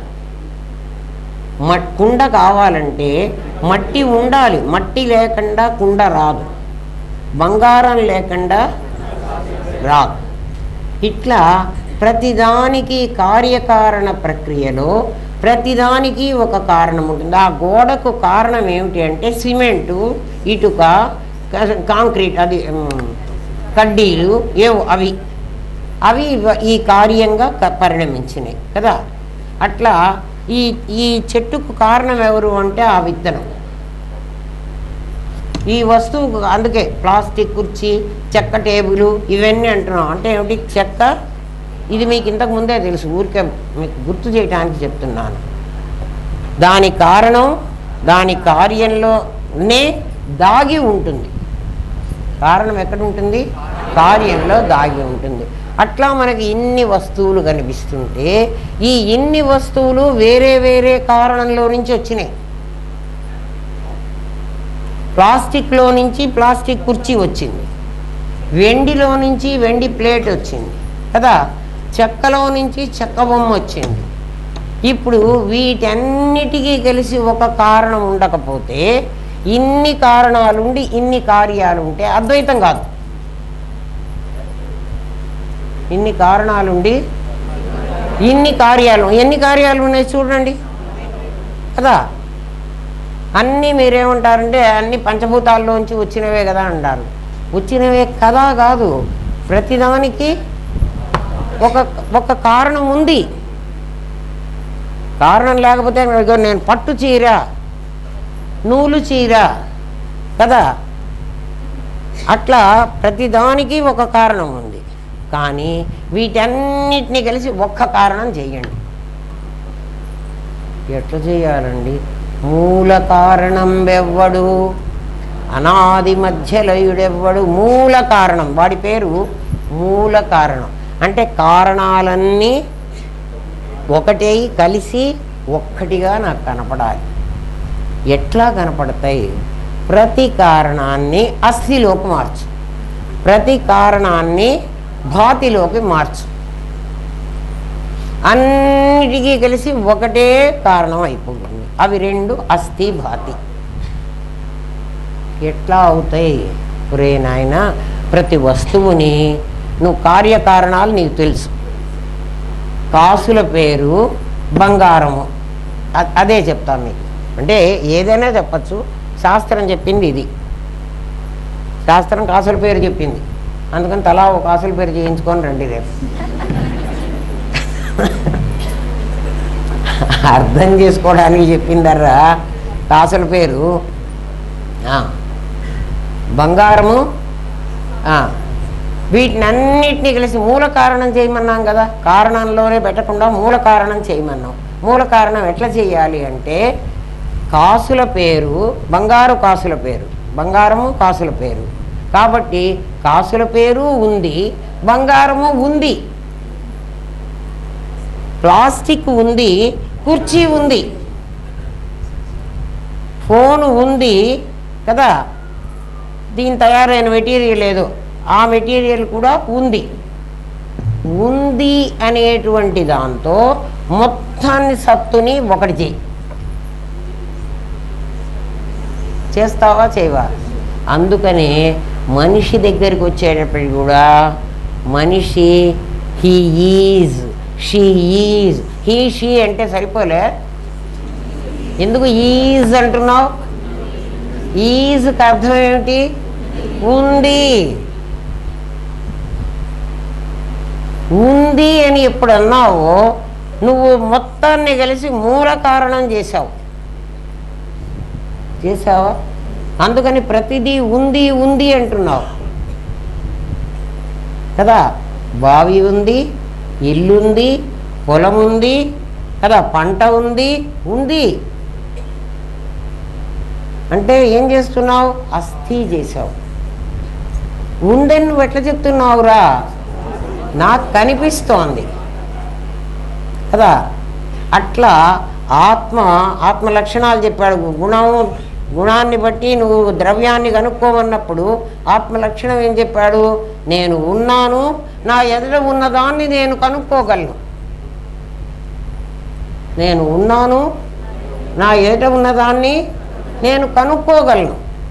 కళ్ళతో చూశానండి, అక్కర్లేదండి. హిమాలయ పర్వతం ఉంది ఉంది అన్నా నేను చూశానా? నేను ఇది ఉంది అని ఎంత ఖచ్చితంగా చెప్తున్నానో అట్లా హిమాలయ పర్వతం ఉందని చెబుతున్నా. నాకు తెలియదు భూమధ్య రేఖ, కర్కట రేఖ, మకర రేఖ ఉంది అని చెప్తున్నా.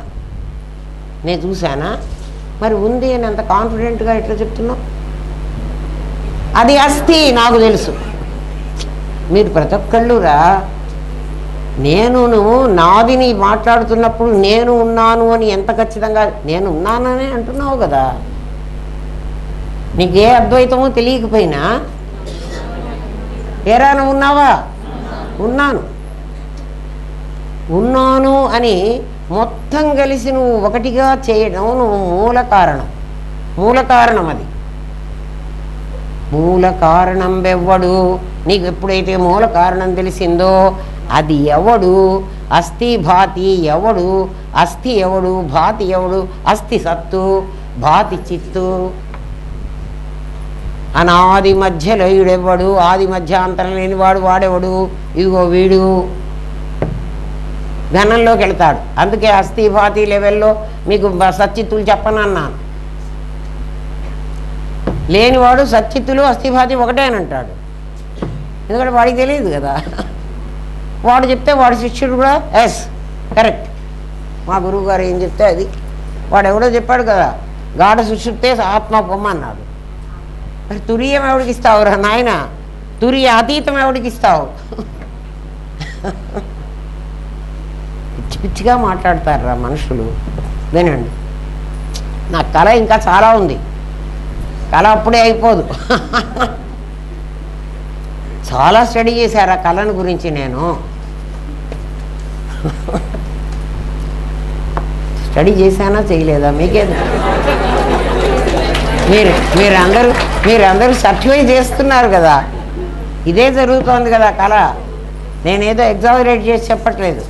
వినండి, కార్యకారణ ప్రక్రియలో మూల కారణం వెతుక్కోవాలి. ఎందుకంటే ప్రపంచం అనేకంగా ఉన్నప్పుడు అనేకంలో నీకు ఒక్కొక్క దానికి ఒక్కొక్క కారణం ఉంటుంది, ఒక్కొక్క కార్యం వచ్చింది. మనం అద్వైతంలో ఏం చేయాలి? అన్నిటికీ కలిసి ఒక కారణమే రావాలి, ఒక కార్యమే రావాలి. లేకపోతే మన లెక్క తప్పిపోతుంది కదా. అన్ని స్టెప్పులు వేయటానికి వీల్లేదు. ఏదో 3-4 స్టెప్పులు వేసుకుని నాకు therefore x = అనాలి. లేకపోతే నేను పేజీలు చేసుకుంటూ ఉంటాను, వర్కౌట్ చేస్తాను అంటే 0 పెడతాడు, పెద్ద 0. అంతే కదా. అందుకని మనం చెయ్యాలంటే ఏం చేయాలి? కార్యకారణ ప్రక్రియలో ఒక్కొక్క దానికి ఒక్కో కారణం ఉంది. వీటిని అన్నిటినీ కలిసి ముందు మూల కారణం చెయ్యాలి. మూల కారణం చేస్తే ఆ మూల కారణాన్ని చూస్తున్న వాడెవడో కూడా నేను వెతకాలి. ఇప్పుడు మూల కారణంలోకి నేను అస్థిలోకి వెళ్ళాం. మనం అందరం కూడా అస్థి అని ఒప్పుకున్నాం. ఏమిటి అని? ప్రతిదీ ఉంది అనే చెప్తున్నాం. కాబట్టి దేవుడు ఉన్నాడా లేడా అంటే ఏమనాలి? ఉన్నాడనే చెప్పాలి.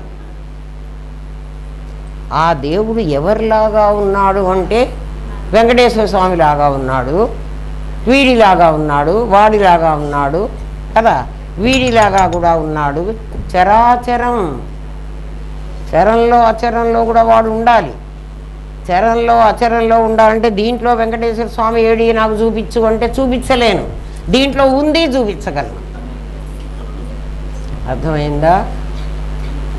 మూల కారణంలోకి వెళితే చూపించగలవు. ఇది కూడా మళ్ళీ విష్ణు సహస్రనామం రెఫరెన్స్ ఇచ్చి మీకు చెప్తా. మీ విష్ణు సహస్రనామే, నాది కాదు. ఎందుకంటే పారాయణ చేసేది మీరు కదా, నేనేం చెయ్యను కదా. అస్థి అని తెలిచేసాం. అంతా ముందు అది అస్థి మాత్రమే ఉండేది. ఆ అస్థి నీకెలా తెలిసింది అంటే నాకు అది కనిపించింది. కనిపించకపోతే నేను దాన్ని చెప్పలేను. అందుకని నాకు అది భాతి. ఎట్లా కనిపించిందో సుషుప్తి చెప్తుంది. నీకు భాతి నీకు ఎలా కనిపించిందో సుషుప్తి చెప్తుంది. మీ సుషుప్తి, మీరు రోజు నిద్రపోతారు కదా, నిద్రలో అది జరుగుతోంది. భాతి ఎలా కనిపించింది నీకు కనిపించకపోతే నువ్వు ఉంది అనవు. మూల కారణం అయితే నువ్వు సెన్స్ చేసి ఉంది అని చెప్తావు. అవునా కదా? కారణాన్ని నుంచి మూల కారణంలోకి వెళ్ళడం తెలిసిందా? మూల కారణం అస్థి అని తెలిసిందా? అంటే విశేషాలకే ఇది, సామాన్యంలోకి వెళ్ళలే అంతవరకే. ఇప్పుడు మూల కారణం మీకు అస్థి అని భాతి అని తెలియాలి. భాతి అంటే కనిపించాలి. కనిపించాలి అంటే కంటిగా కాదు, అనిపించాలి. అనిపించాలి. కనిపించడం అంటే కనిపించదు. భాతి అంటే భా అనేటువంటి మాటకి ప్రకాశము అనే అర్థం. భాతి అంటే ప్రకాశించాలి. ప్రకాశించాలి అంటే నీకు అది ఫ్లాష్ అవ్వాలి. అది ఫ్లాష్.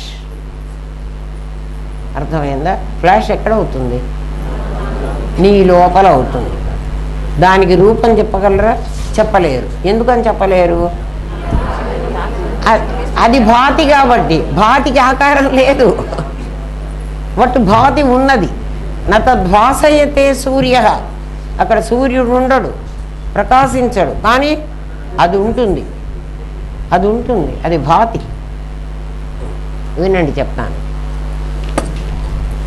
మీకు పేర్లు నీకు కారణము కార్యము రెండు కనపడ్డాయి కదా. కాసుల పేరు చూడగానే మీరు బంగారము కనపడింది, ప్లస్ కాసులు కనపడ్డాయి, అంటే కార్యం కూడా కనపడింది. మీరు వెంటనే దానికి మూల కారణం వెతుక్కోమన్నాను. కాసుల పేరు ఉంది అన్నారు. మీరు ఉంది అని మీరు ఎలా చెప్పారు అంటే కనిపించింది అనకూడదు. మీ కళ్ళతో కనిపించింది కాదు, మీకు భాతి కావాలి. కాసుల పేరు భాతి కావాలి. ఇది కాసుల పేరుని మీకు కారణం వరకే చెప్పాను కాబట్టి మీకు భాతి కనపడదు. మీకు అన్నిటికీ కలిసి మూల కారణం వెతికాం కాబట్టి అస్థి ఒప్పుకున్నారు. అట్లా భాతిని ఒప్పించాలి. ఈ కాసుల పేరులో ఉన్న కాసులు మనకు కంటికి కనపడతాయి. అది కాదు మేము చెప్పేది. భాతి అది కాదు. ఇప్పుడు ఇక్కడికి రండి. ఇది మీకు క్లియర్ అయిపోయింది. కార్యకారణాలు రెండు కూడా ఎట్ ఏ టైం కనపడుతున్నాయి మీకు. ఇక్కడికి వచ్చేటప్పటికి పాలే పెరుగు అవుతుంది. పాలే పెరుగు అవుతుంది. ఇప్పుడు పెరుగులో నాకు పాలు చూపించు అంటే చూపించలేవు. కానీ నీకు పెరుగు తయారవ్వాలంటే, ఇందాక కాసుల పేరు తయారవ్వాలంటే బంగారమే ఉంది అని నువ్వు ఎంత ఖచ్చితంగా తెలుసుకున్నావో, అట్లాగే పెరుగు తయారవ్వాలంటే పాలు ఉండి ఉండాలి.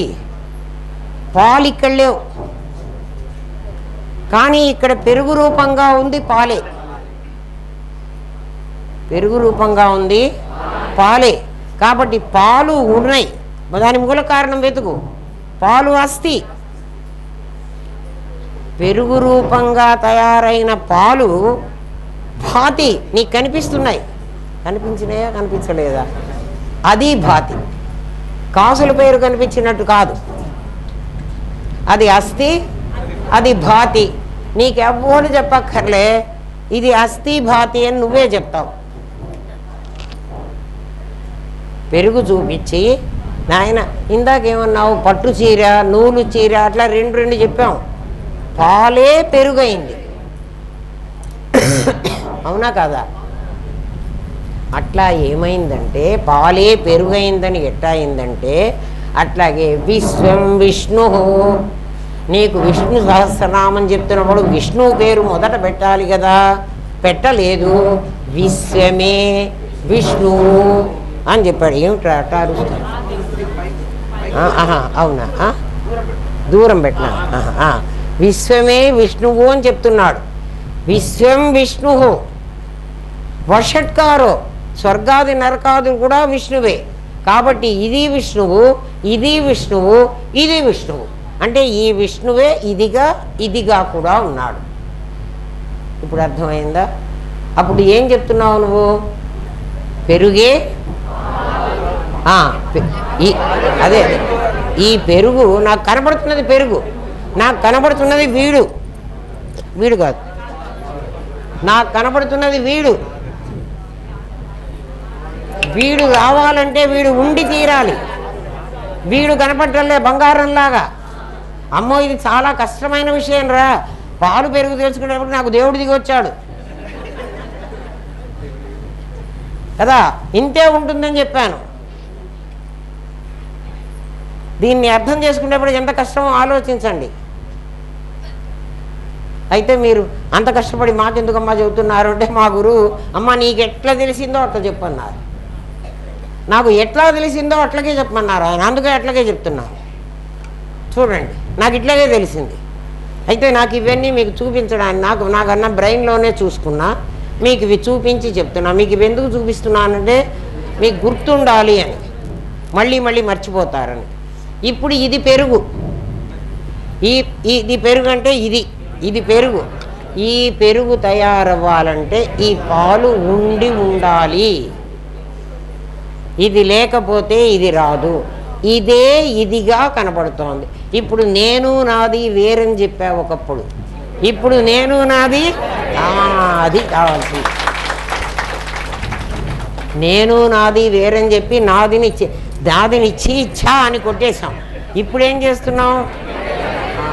అది నాదిని జాగ్రత్తగా పెట్టుకోండిరా.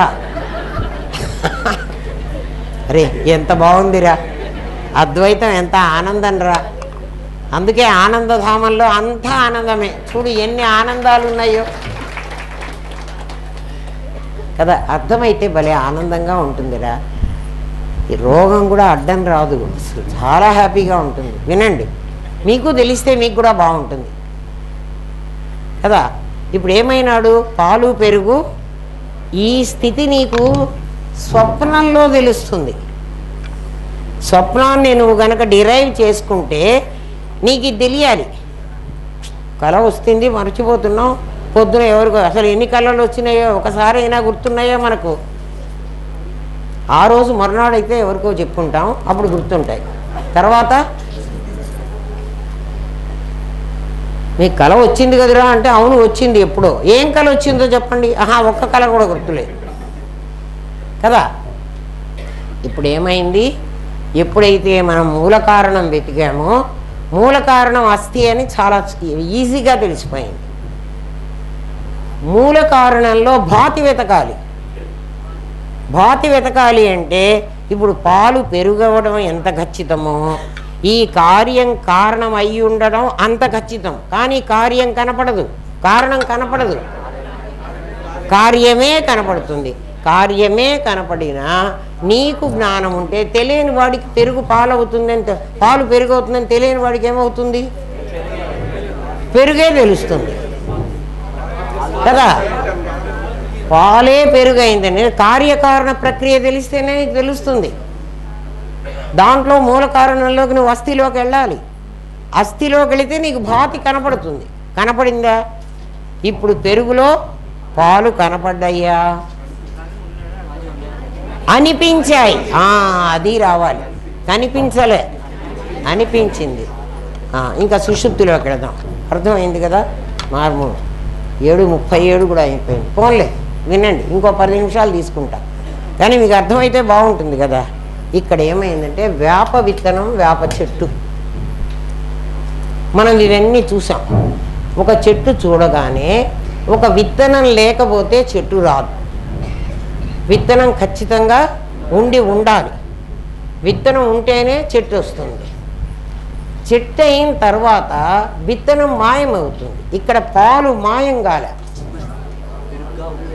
ఇక్కడ బంగారం మాయం కాలే.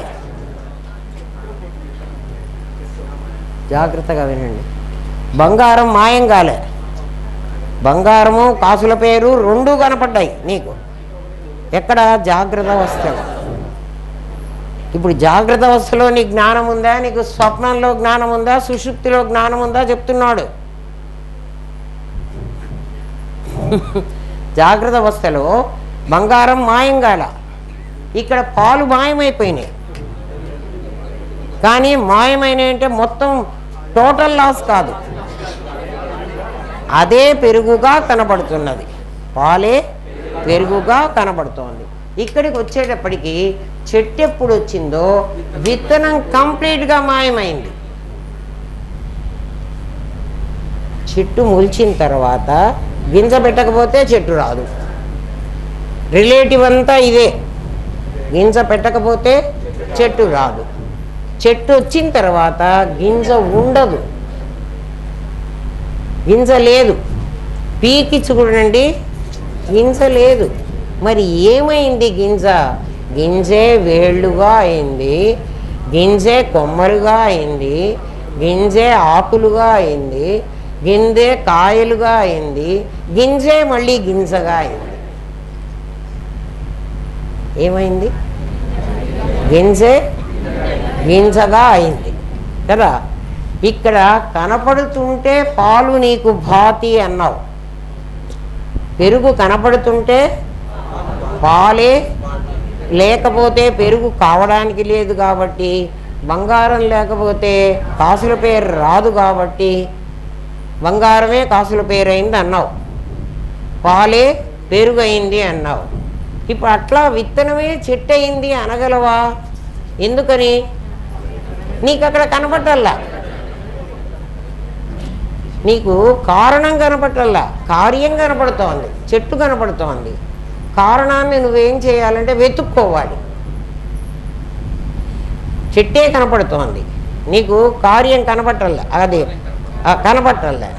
అక్కడ ఏముంది అంటే ఏమీ లేదు అంటున్నావు. కింద తవ్వి చూస్తే ఏమీ లేదు అంటున్నావు, అక్కడ ఏం లేదు. కానీ ఏం లేకపోతే నీకు అనుభవం ఎట్లుందిరా? హాయిని అనుభవించానన్నావు కదా, కాబట్టి ఏదో ఉంది కదా. గాఢ సుషుప్తిలో ఇంద్రియాలు లేవను ఒప్పుకుంటా, జ్ఞేయం లేదను ఒప్పుకుంటా, ఏమీ లేదంటే ఒప్పుకోను. ఏముంది అంటే జ్ఞానం ఉంది, ఎందుకంటే నాకు అనుభవం ఉంది. ఇక్కడ చెట్టులో విత్తనం లేదు, కానీ విత్తనం మేమేమంటామంటే విత్తనమే చెట్టుగా వచ్చింది. చెట్టులో ఏ పార్ట్ చూసినా విత్తనంలో ఏముందో వేప చెట్టే అంటాడు. పైగా వేప ఎందుకు చెప్పాడు అంటే ఇంకో చెట్టు చెప్పకుండా నువ్వు ఏది కట్ చేసి చూసినా ఈ వేప విత్తనంలో ఉన్న చేదే వేప విత్తనం అయింది. అది కాండంలో ఉంది, ఆకులో ఉంది, కొమ్మలో ఉంది, రెమ్మలో ఉంది, ఉందా లేదా? అన్నిట్లో ఆ వేప ఉంది. అంటే ఇక్కడ విత్తనం మాయమైపోయింది, అంటే కారణం మాయమైపోయింది, కార్యంలో మొత్తం స్ప్రెడ్ అయ్యింది. ఎట్లా స్ప్రెడ్ అయ్యిందంటే పాలు కూడా నీకు పెరుగైనప్పుడు పాలు ద్రవ పదార్థంలాగా ఉంటాయి, పెరుగు గట్టిగా ఉంటుంది. నీళ్ళు పోసిన పాల పెరుగు కాదు, గట్టిగా ఉంటుంది కదా. అంటే అది మరొక రూపం పొంది, రూపాంతరం అంటాం దాన్ని, రూపాంతరం పొంది కనిపించింది. ఇది పూర్తిగా వివర్తమైంది. విత్తనంలో ఉన్న చేదుగా కనపట్టాలా నీకు, ఆకులో చేదుగా కనపడుతోంది, ఆకుగా కనపడుతోంది, ఆకుపచ్చ రంగు. కాండం అది చిన్న ఎర్రటి కాడలు వచ్చినాయి, ఎర్ర రంగు వచ్చింది, అది వచ్చింది. బట్ మళ్ళీ అందులో చేదు వచ్చింది. పువ్వులో వచ్చింది, కాయలో వచ్చింది, మొత్తం ఫుల్ వేపంతా చేదే. ఆ చేదు ఎట్లా స్ప్రెడ్ అయిందో బాగా వినండి. నీ దగ్గర కూడా నీ మొట్టమొదటి నీ తండ్రి గర్భంలో నుంచి నీ తల్లి గర్భంలోకి చేరిన ఒక సీడ్ ఉందే, ఆ విత్తనం ఈ చెట్టు తయారు చేసింది. ఈ చెట్టులో ఏముంది అంటే ఎవ్రీ పార్ట్ జ్ఞానం ఉంది. ఇక్కడ జ్ఞానం ఉంది, అర్థమైందా? విత్తనం కనపట్టలేదు, అందుకని కారణం కనపట్టలేదు, కార్యమే కనపడుతోంది. కార్యంలో కారణం భాతి. నీ భాతి నేను, నీ అస్థి కూడా అదే, నేను నేను నేను కదా. ఇది కార్యం, ఇది కారణం. ఈ కారణం వేప విత్తనం, ఇది లేకపోతే ఇది రాదు. ఈ విత్తనం అంతా మొత్తం ఇదైపోయింది. ఇందులో ప్రతి పార్ట్ ఇదే ఉంది. నువ్వు దీన్ని భాతి ద్వారా తెలుసుకోవాల్సింది తప్ప నీకు బంగారం లాగా నేను చూపించలేదు. అది నీకు సుషుప్తి చెప్తుంది, అర్థమైందా? దీన్ని ఇంకా బాగా స్టడీ చేసుకోండి, ఇంకా తెలుస్తుంది. ఇంకా ఉంది, ఈ పాఠం అయిపోలే, ఈ మూడే అయిపోయింది. ఒక్క చాప్టర్ చెప్పేశాను. ఏమ్మా అర్థమైందా? సుషుప్తిలో ఏముంది? జ్ఞానం ఉంది. ఏం లేదంటున్నావు? సుషుప్తిలో నీ జ్ఞానం ఉంది. ఎక్కడుంది జ్ఞానం? అంతటా నఖసిక పర్యంతం నీకున్న జ్ఞానం ఉంది. హాయిని అనుభవించింది అది కదా. ఈ అస్థిభాతి లెవెల్ నీకు తెలిస్తే నీకు 4వ సింహం తెలిసినట్టు. 3 సింహాలకి ఉన్న జాగ్రత్త స్వప్న సుషుప్తులు. అప్పుడు నీకేం తెలిసిందంటే ప్రత్యక్ తెలిసింది. దాన్ని పరాక్కులోకి తీసుకెళ్ళు. ఇక్కడ మీకు మళ్ళీ మీరు రోజు చెప్పుకుండే మంత్రపుష్పంలో ఏమంటున్నాడు? నారాయణం మహాజ్ఞేయం మహాజ్ఞేయం విశ్వాత్మానం పరాయణగా చెప్తున్నారు కదా. జ్ఞేయం ఏమిటి, మహాజ్ఞేయం ఏమిటి? ఇందాక మూల కారణం అన్నామే, అది మహాజ్ఞేయం. అందరూ నిద్రపోతున్నారు, అందరికీ కార్యం ఉంది, అందరి కార్యము ఒక కారణంతో వచ్చింది కదా. కాబట్టి ఆ కారణమంతా పోయి కనపడకుండా పోయి విత్తనం కనపడదు. మరి ఎవరు కనపడుతున్నారు? చెట్టు కనపడుతున్నది. దీన్ని చెట్టు అని భగవద్గీత చెప్పింది. ఊర్ధ్వమూలమధశాఖం. ఒరేయ్, మామూలు చెట్టు అయితే కింద విత్తనం పెట్టుకుని పైకి చెట్టు వస్తుందిరా, నీ విత్తనం పైన పెట్టుకుని కిందకు వచ్చిందిరా. తల్లి గర్భంలో ఉన్న బిడ్డని చూడురా, ఇట్లా ఉంటాడు. ఊర్ధ్వమూలమధశాఖం అశ్వత్థం ప్రాహురవ్యయం ఛందాంసి యస్య పర్ణాని యస్తం వేద స వేదవిదు. ఎవడు దీన్ని తెలుసుకుంటాడో వాడు వేదవిదుడు. అర్థమైందా? ఓం తత్సత్. స్వస్తి ప్రయాభ్య పరిపాలయంతాం న్యాయేన మార్గేణ మహిన్మహేష. గో బ్రాహ్మణేభ్య శుభమస్తు నిత్యం. లోకాః సమస్తాః సుఖినో భవంతు. ఓం పూర్ణమదః పూర్ణమిదం పూర్ణాత్ పూర్ణముదచ్యతే పూర్ణస్య పూర్ణమాదాయ పూర్ణమేవావశిష్యతే. ఓం శాంతి శాంతి శాంతి. ఓం నమో బ్రహ్మాదిభ్యో బ్రహ్మ విద్యా సాంప్రదాయ కర్తృభ్యో వంశ ఋషిభ్యో గురుభ్యో నమో మహద్భ్యః. సర్వోపద్రవరహిత ప్రజ్ఞానఘనః ప్రత్యగర్ధో బ్రహ్మైవాహమస్మి బ్రహ్మైవాహమస్మి బ్రహ్మైవాహమస్మి. జాగ్రత్త స్వప్న సుషుప్తులు అనేటువంటి అవస్థాత్రయం నీకెంత పాఠం నేర్పిస్తోందంటే చివరికి కనపడనటువంటి నీ విత్తనాన్ని నాది చేసింది. అది ఉంది అని నీతో అనిపించింది. అది భాతి నీకందరికీ కనిపించింది. ఇప్పుడు కనిపించిందా అనిపించిందా? కరెక్ట్, అది కదా. ఆ అనిపించిన అస్థిభాతి ప్రత్యక్. ఇది కాదు, ఇది వేప చెట్టే. నాయన అర్థమైందా? ఇంకా ఏమైనా తెలియకపోతే అడగండిరా, ఇప్పుడే చెబుతాను, నాకేం బాధ లేదు. తెలిస్తే సంతోషం. వెళ్ళండి, కూర్చోవాకండి.